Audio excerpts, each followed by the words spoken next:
अन्नदाता, पग पग पर है संग तुम्हारे अन्नदाता। लहू किसानों का बन के पसीना सींचता है धरती का सीना। मेहनत का तेरी हक दिलवाने, नई तकनीक नई खोज बताने। पशुधन को गुणवान बनाना, पौध सुरक्षा को सिखलाना, खेती के सब गुर समझाने, भारत का सरताज बनाने। आठों पहर है संग तुम्हारे अन्नदाता, अन्नदाता। नमस्कार, आप सभी का अन्नदाता कार्यक्रम में स्वागत है। मैं हूं आपके साथ शालिनी कपूर तिवारी।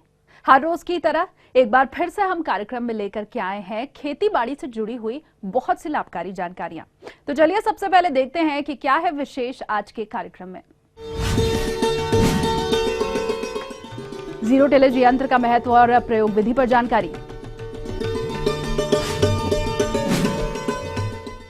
सरसों की फसल को क्षति पहुंचाने वाले कीट और उनका नियंत्रण,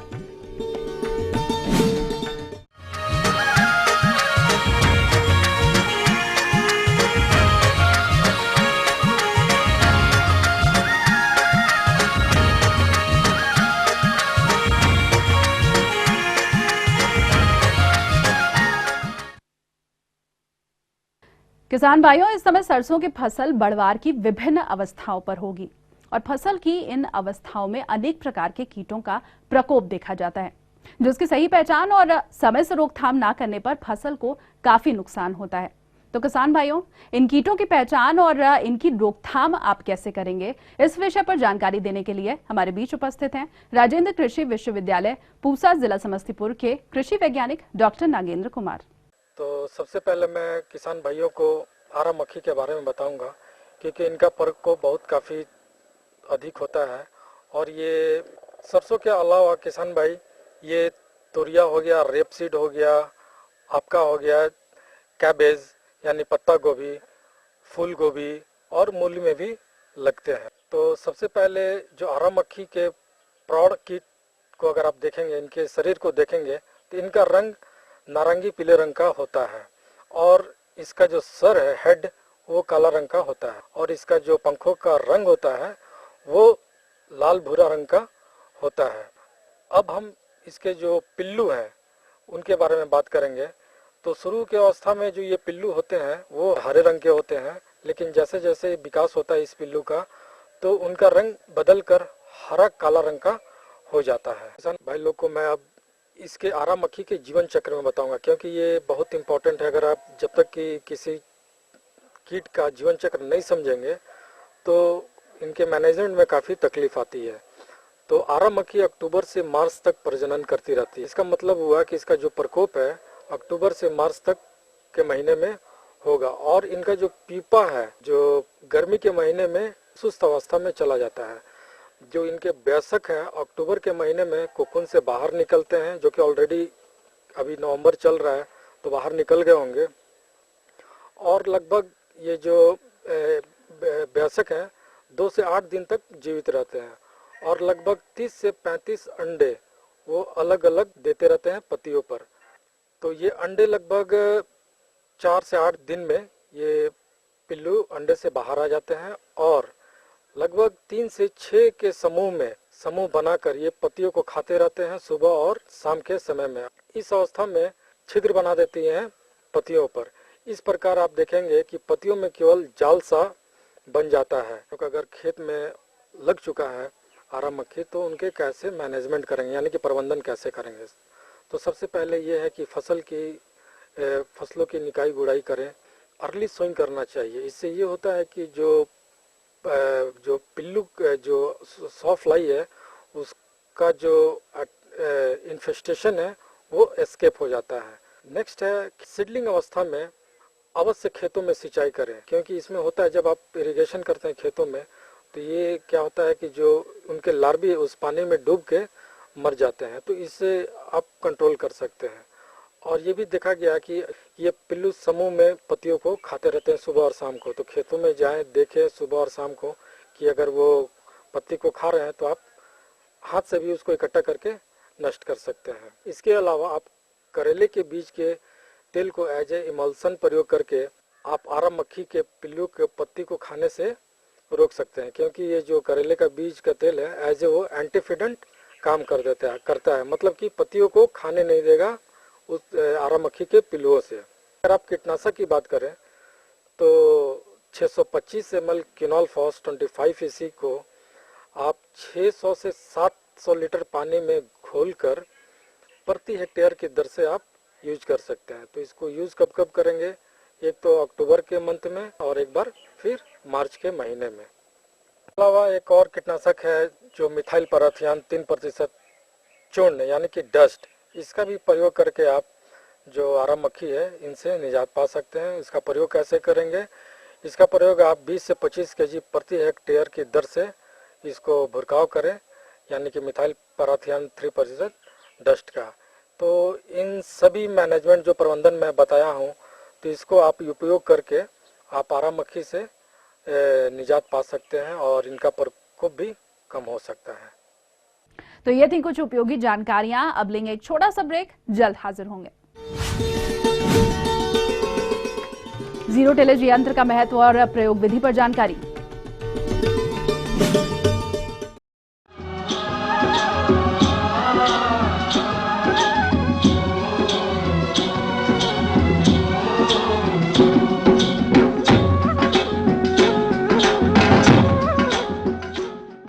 ब्रेक के बाद आप सभी दर्शकों का स्वागत है और चलिए अब रुख करते हैं अगली कड़ी की ओर।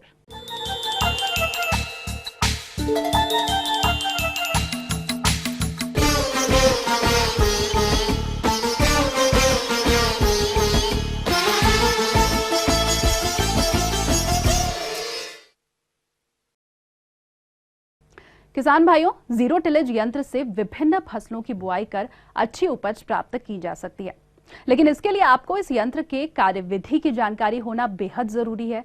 इसके अभाव में आप बीजों की बुआई ठीक ढंग से नहीं कर पाएंगे। परिणाम स्वरूप बीजों का जमाव कम हो जाएगा। तो किसान भाइयों, इस यंत्र की कार्यविधि क्या है और इस पर शासन द्वारा कितना अनुदान मिलता है? आइए इसकी जानकारी के लिए मिलते हैं राजेंद्र कृषि विश्वविद्यालय पूसा, जिला समस्तीपुर के कृषि अभियंता मनोरंजन कुमार से। सीक्वेंस है कि धान कटने के बाद गेहूं लगाते हैं। अगर हम देखें जीरो टिलेज से बुआई करें तो हमारा बहुत ही लाभ है। सबसे पहली लाभ आपको देखा जाए तो अगर खेत में नमी है तो आप जीरो टिलेज से सीधी बुआई कर सकते हैं, बिना खेत को तैयार किए हुए।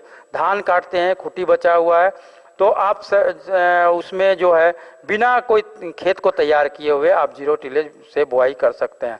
आप देखेंगे खेत की जुताई करने में, खेत को तैयार करने में जो आपका जो श्रम लगा, समय लगता है और पैसा जो लगा, उसमें जो खर्च हुआ, वो आपका सीधे बचत है।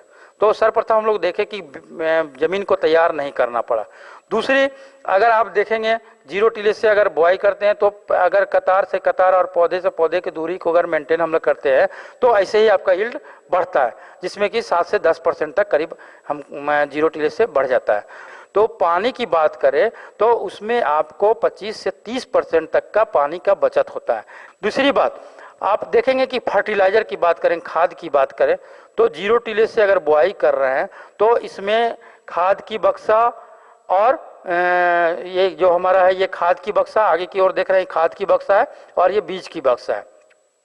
तो हमारा खाद भी जो है जो पौधे में जाता है वो पौधे के बगल में जो सीड जहाँ प्लेस होता है उसके बगल में होता है, जिससे कि वो खाद को पूरा पौधा ले लेता है। तो जिससे हमारा क्रॉप हेल्दी होता है, ट्रेलिंग अच्छा होता है, यील्ड अच्छा होता है। इससे हमारा खाद में भी बचत होता है।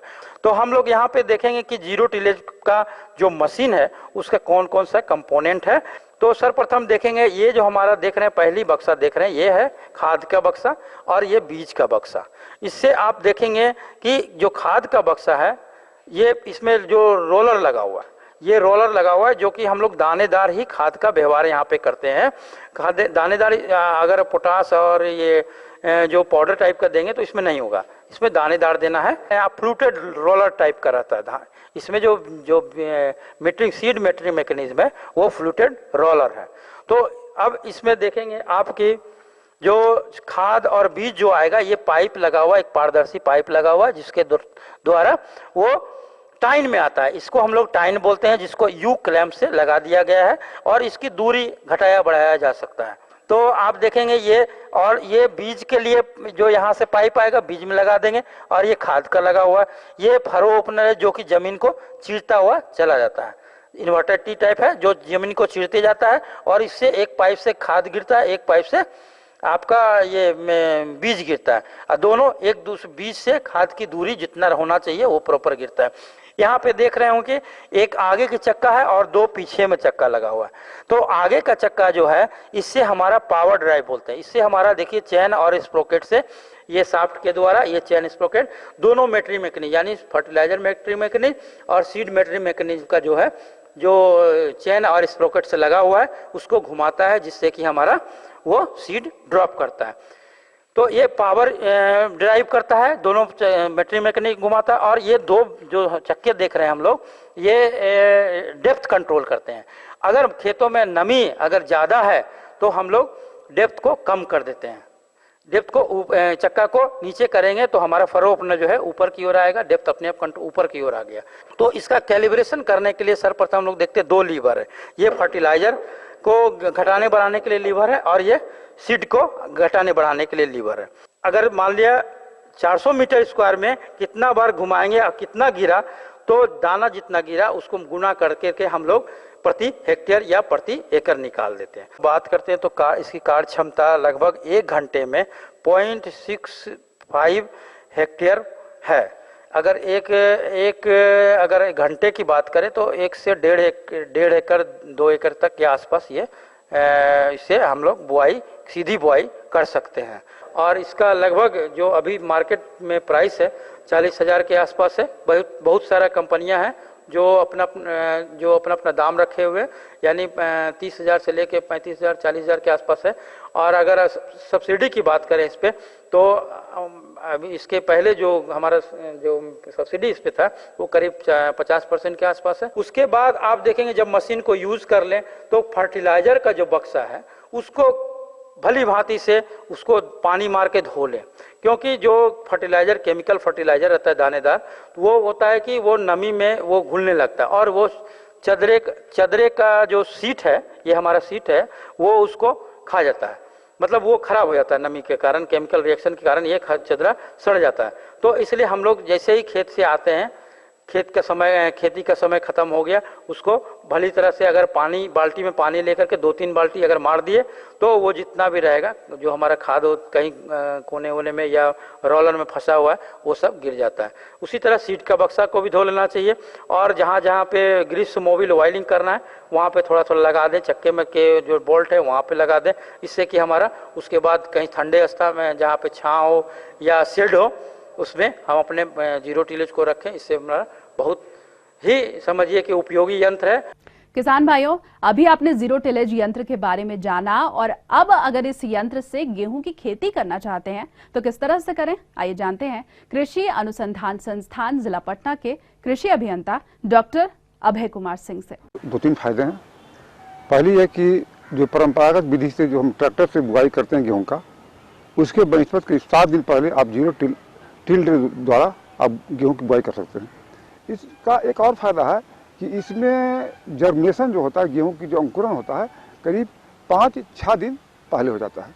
लास्ट ईयर यानी गत साल एक हमारी यूनिवर्सिटी यानी कि बिहार कृषि विश्वविद्यालय द्वारा एक गेहूं का प्रभेद विकसित किया गया है जिसका नाम है सबौर समृद्धि। सबौर समृद्धि गेहूं की एक ऐसी प्रभेद है जिसकी बुआई आप सिंचित अवस्था में 20 नवंबर से लेकर के 30 नवंबर तक कर सकते हैं। और इसमें है जो कि ट्रैक्टर के पीछे से बांध दिया जाता है और उसे एक में बीज और एक में उर्वरक डाल करके और उसे ट्रैक्टर से खींचा जाता है और उससे है जो कि क्या होता है बीज और उर्वरक साथ साथ। यदि समय से बुआई करते हैं तो 125 किलोग्राम प्रति हेक्टेयर बीज दर रखेंगे, यदि विलम्ब बुआई करते हैं तो 150 किलोग्राम प्रति हेक्टेयर रखेंगे। इसमें उर्वरक की जो मात्रा होगी, यदि आप समय से बुआई करते हैं यानी सिंचित समय से बुआई करते हैं तो 120 किलोग्राम नाइट्रोजन, 60 किलोग्राम फास्फेट और 40 किलोग्राम पोटास।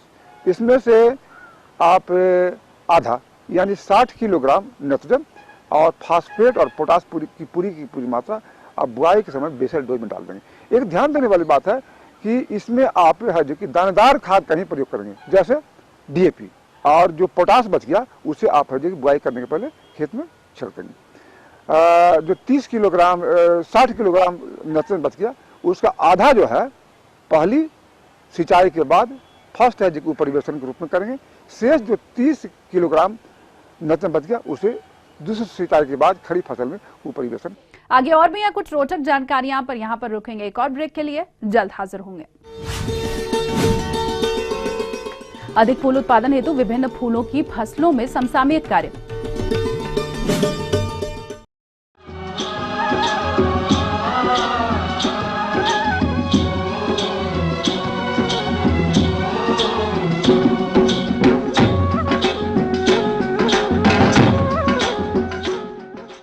ब्रेक के बाद एक बार फिर से आप सभी दर्शकों का अन्नदाता कार्यक्रम में स्वागत है। बढ़ते हैं अगली प्रस्तुति की ओर।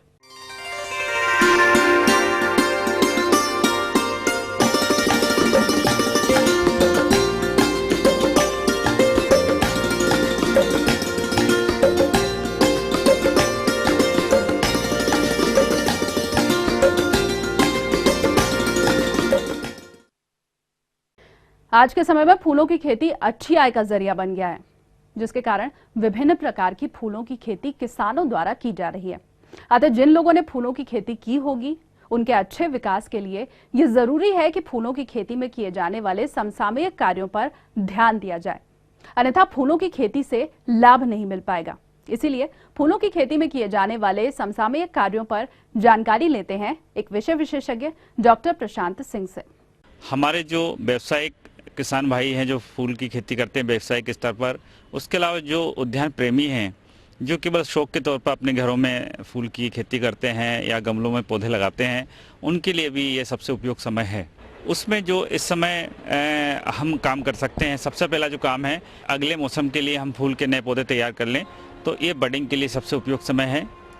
हम गुलाब के पौधे की ऐसी टहनियों को इस काम के लिए चयन कर सकते हैं जो उंगली के बराबर मोटाई की हों, और उसमें टी या एच बडिंग की जो हमारी विधि है उस विधि से बड को लगा सकते हैं, कलिका को लगा सकते हैं।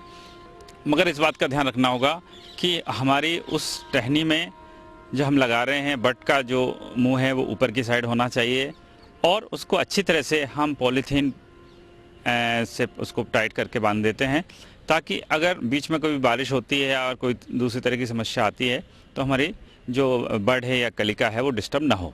पानी जो है वो समय समय पर उसको पानी देते रहें, क्योंकि इस समय उसमें फूल बाहर पर है और थोड़ी सी भी अगर मॉइस्चर की कमी आएगी तो हमारे फूल की पंखड़ियाँ जो है झड़ जाती हैं कई बार। तो हम नियमित रूप से हफ्ते या जैसी आवश्यकता है मिट्टी के अंदर नमी की जो स्थिति है उसके हिसाब से उसमें पानी दें। दूसरा महत्वपूर्ण फूल जो इस समय हमारे किसान भाई लगा सकते हैं वो है गुलदाउदी। गुलदाउदी भी बहुतायत घरों में या व्यावसायिक तौर पर लगाया जाता है। उसमें हम सबसे पहले जो काम कर सकते हैं कि वो हम पिंचिंग करें। पिंचिंग का जो मेन उद्देश्य है कि जो नई नई कलिकाएँ शाखाओं की संख्या बढ़े, और शाखाओं की संख्या बढ़ने से जो फ़ायदा होगा कि फूलों की संख्या भी हमारे पौधे के अंदर बढ़ जाएगी, फूलों का आकार भी बढ़ जाएगा, और साथ साथ हम उसका सिंचाई का भी ध्यान रखें। तीसरा महत्वपूर्ण जो पुष्प है वो है रजनीगंधा। रजनीगंधा में भी हम उसकी जो टहनियाँ हैं, डंडियाँ हैं, उनको काट सकते हैं। इस समय यह अनुकूल समय है।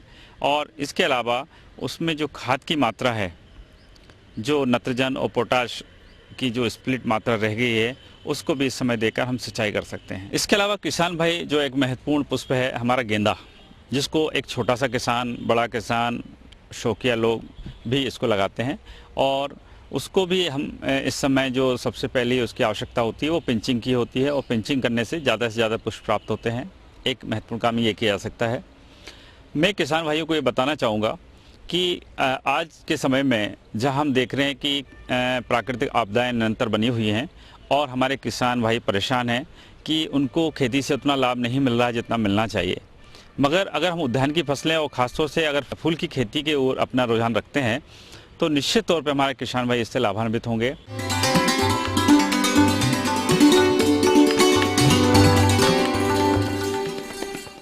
अन्नदाता हेल्पलाइन निशुल्क फोन संपर्क सेवा के माध्यम से आपके द्वारा पूछी गई समस्याओं में से एक या फिर दो महत्वपूर्ण समस्याओं को हम अपने कार्यक्रम में शामिल करते हैं और इसी के तहत आज की चयनित समस्या और उसका जवाब इस प्रकार है।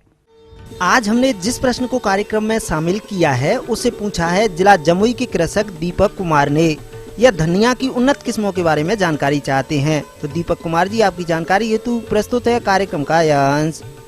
अगर धनिया की उन्नतशील किस्मों की बात करें तो इसके अंतर्गत राजेंद्र स्वाति, पूसा D20, पंत हरितिमा, LCC 133 प्रजातियां आपके लिए उपयुक्त है। बीज की खरीद किसी विश्वसनीय स्रोत से ही की जानी चाहिए।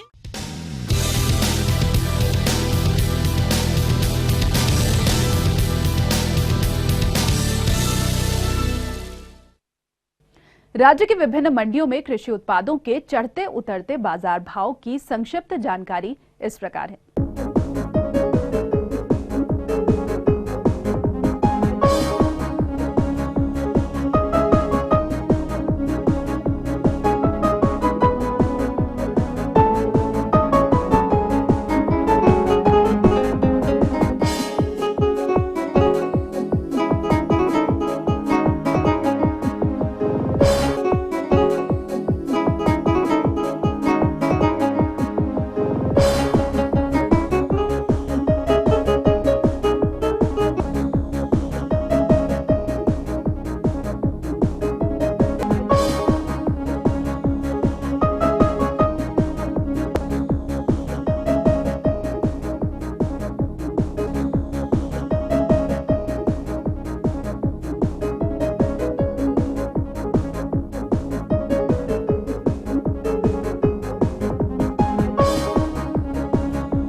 और आइए अब देखते हैं कल दिखाए जाने वाले कार्यक्रम की मुख्य झलकियां। एंथोरियम फूलों का उत्पादन है एक अच्छी आय का जरिया। अच्छी आय हेतु सर्दी मौसम में झींगा मछलियों की उचित देखरेख। हम ये उम्मीद करते हैं कि आज का कार्यक्रम आप सभी दर्शकों के लिए उपयोगी रहा होगा। किसान भाइयों, अन्नदाता आपकी सेवा के लिए संकल्परत है। कृषि संबंधित समस्या और सुझावों के लिए आप हमें इस पते पर संपर्क कर सकते हैं। प्रोड्यूसर अन्नदाता, ETV Bihar Jharkhand, Ramoji film city, Hyderabad 501512। साथ ही आप हमें ईमेल भी कर सकते हैं। हमारा ईमेल आईडी है annadatabihar@etv.co.in। इसके अलावा आप हमें निःशुल्क हेल्पलाइन नंबर 180010084599 पर सोमवार से शनिवार सुबह 10 से शाम 4 बजे के बीच संपर्क कर सकते हैं। तो फिलहाल अन्नदाता की पूरी टीम को दीजिए इजाजत। कल फिर से इसी समय आपसे मुलाकात होगी कृषि संबंधित कुछ और महत्वपूर्ण जानकारियों के साथ। नमस्कार।